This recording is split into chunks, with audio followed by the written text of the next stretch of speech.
अस्सलाम वालेकुम। आज के लेक्चर में हम ये देखने वाले हैं कि ये जो हमने आपके सामने एक शेप बनी हुई है, ठीक है, स्टेरिक्स की शेप बनी हुई है, स्टार्स बने हुए हैं, इसको किस तरह से डिज़ाइन करते हैं। ठीक है, इसके लिए हम जो लैंग्वेज यूज़ करते आ रहे हैं वो आपकी सी लैंग्वेज है। उसी को ही मद्देनज़र रखते हुए हम उसी के अंदर एक कंप्लीट शेप जो है ना वो ड्रा करते हैं। सबसे पहले हम क्या करने वाले हैं, अपने हमेशा की तरह अपना जो टर्बो C++ है उसे रन करते हैं। ठीक है जी, रन करने के बाद आप क्या करेंगे, इसके अंदर सारा सोर्स कोड लिखेंगे। ठीक है, मल्टीपल्स जो लाइंस आपको प्रीवियस प्रोग्राम्स में बताई हैं उनमें से कुछ स्ट्रक्चर वगैरह की जो लाइंस हैं वो हम सारी एज इट इज़ लिखते हैं। ठीक है, अब यहाँ पे सबसे पहली चीज़ मैं जो लिखने वाला हूँ वो आपके पास है। आपको पता है कि हम हैश इंक्लूड आईओ स्ट्रीम जो है ना वो लिखते हैं। ठीक है जी, यहाँ पे ये हैश इंक्लूड आपके पास stdio.h, दूसरी लाइन आपके पास यहाँ पे जो लिखी जाती है वो हैश इंक्लूड conio.h। फिर आप नेक्स्ट क्या लिखने वाले हैं, वाइड मेन। ठीक है, ब्रैकेट्स 2 आ जाएंगी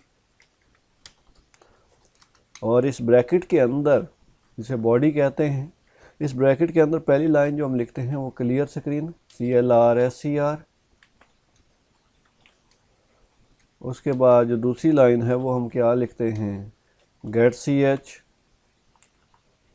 अब यहाँ पे आपको शेप का पता होना चाहिए, शेप क्या है। अगर आप दोबारा उसी हम पिक्चर पे आ जाते हैं, अगर आप देखें तो यहाँ पे ये रोज़ कितनी है और कॉलम्स कितने हैं। अगर आप यहाँ पे गिने तो ये आपके पास 7 रोज़ बनती हैं और 7 ही कॉलम्स बनते हैं। तो हम इन्हीं को ही लूप जो डिज़ाइन करेंगे।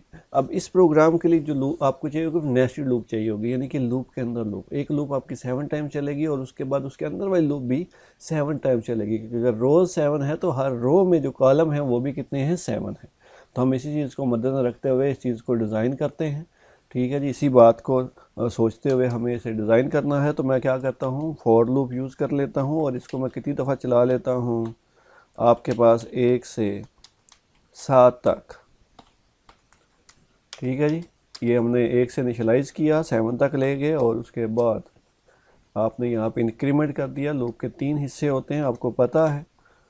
ठीक है जी, ब्रैकेट क्लोज कर लेते हैं। फिर दोबारा से अब ये एक पहली लूप जो हमने लगाई है ये तो हमने लगाई रोज़ के लिए।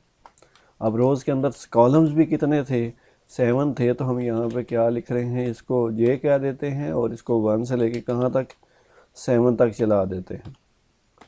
ठीक है, ये आपके पास अगर आप देख लें तो यहाँ पे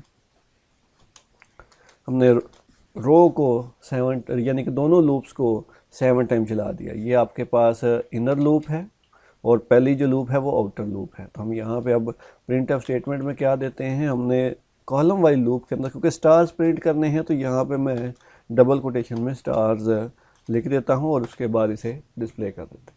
अब देखिएगा, इसे मैं रन करता हूँ तो आपके सामने आएगा कि ये सिर्फ एक ही लाइन में सारे प्रोग्राम को रन कर देगा। अब यहाँ पे आपके पास थोड़ी सी मिस्टेक है। मिस्टेक क्या है, अनडिफाइंड सिंबल J, क्योंकि ऊपर हमने आई वेरिएबल लिया हुआ है तो उसे J हम नहीं लिख सकते।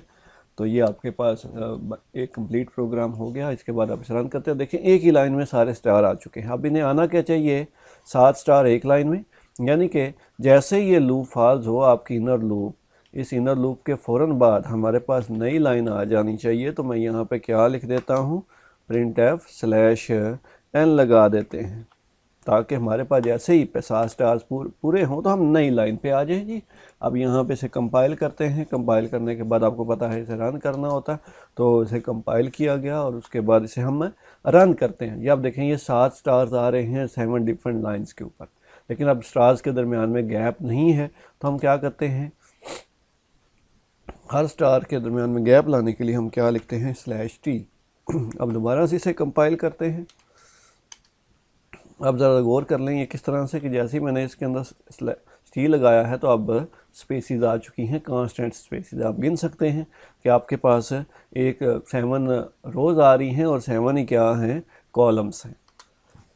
अब ये तो बात आ गई। अब मैं ज़रा थोड़ा सा माइनर सा चेंज करता हूँ, ज़रा गौर करिएगा। यहाँ पे मैं J = 1 था, यानी कि J हमेशा हमारा 1 से स्टार्ट होकर 7 तक जा रहा है। लेकिन अब मैं कहता हूँ J आपका I से स्टार्ट होता है, यानी कि अगर I 1 है तो 1 से 7 तक जाएगा, I 2 है तो 2 से 7 तक जाएगा।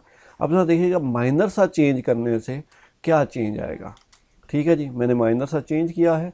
उसके बाद इसे रन करते हैं। आप ज़रा गौर कर लें कि आपके पास शेप टोटल चेंज हो चुकी है। ठीक है, अब ये चेंज करने से तो ये चेंज आ गया। अब ज़रा गौर करिएगा यहाँ पे, ठीक है, मैं एक माइनर सा चेंज और करता हूँ। ठीक है, अब मैं यहाँ पे क्या कर देता हूँ, ये स्टार की जगह पे क्या लगा देते हैं, %d लगा देते हैं और i की वैल्यू को प्रिंट कर लेते हैं। तो मैं इधर क्या लगा रहा हूँ, %d और किसकी वैल्यू को, i की वैल्यू को प्रिंट करते हैं। अब ज़रा गौर कीजिएगा थोड़ा सा चेंज करने से क्या चेंज आया है।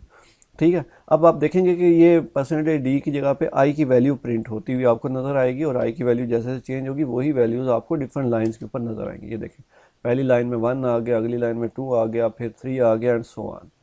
अब यही चेंज, इस i को मैं अब j में चेंज कर देता हूँ। अब यहाँ पे प्रिंट क्या होगा, j की वैल्यूज़ प्रिंट होंगी जी। अब ज़रा वो गौर कर लीजिएगा वो किस तरह से आपके पास चेंजेस लेके आएंगे जी। ठीक है, अब आपके पास j की वैल्यू जो है ना, जो j की वैल्यू होगी वही प्रिंट होती जाएगी। तो हम इसे क्या कर देते हैं, रन करते हैं। अब देखिए यहाँ पे आपके पास j की वैल्यूज़ आ गई। ठीक है, अब यहाँ पे यानी कि आपको सिर्फ बताने का मकसद ये है कि माइनर चेंजेस से डिफरेंट चेंजेस आते जाते हैं। आप इसी एक प्रोग्राम को डिफरेंट वेज में चेंज कर सकते हैं। मैं यहाँ पे अब एक और चीज़ कर देता हूँ। ठीक है, मैं एक छोटा सा यहाँ पे i/j कर देता हूँ, यानी कि आप देखते जाएंगे चेंजेस थोड़े थोड़े हैं लेकिन उसकी वजह से रिजल्ट के ऊपर ढेर सारे चेंजेस आते हैं। इसे फिर से कंपाइल करते हैं। अब मैंने i*j कर दिया, i और j को मल्टीप्लाई कर दिया है। ठीक है, आप ज़रा गौर करिएगा। अब ये देखें यहाँ पर रिजल्ट आपका और तरह से आ गया है।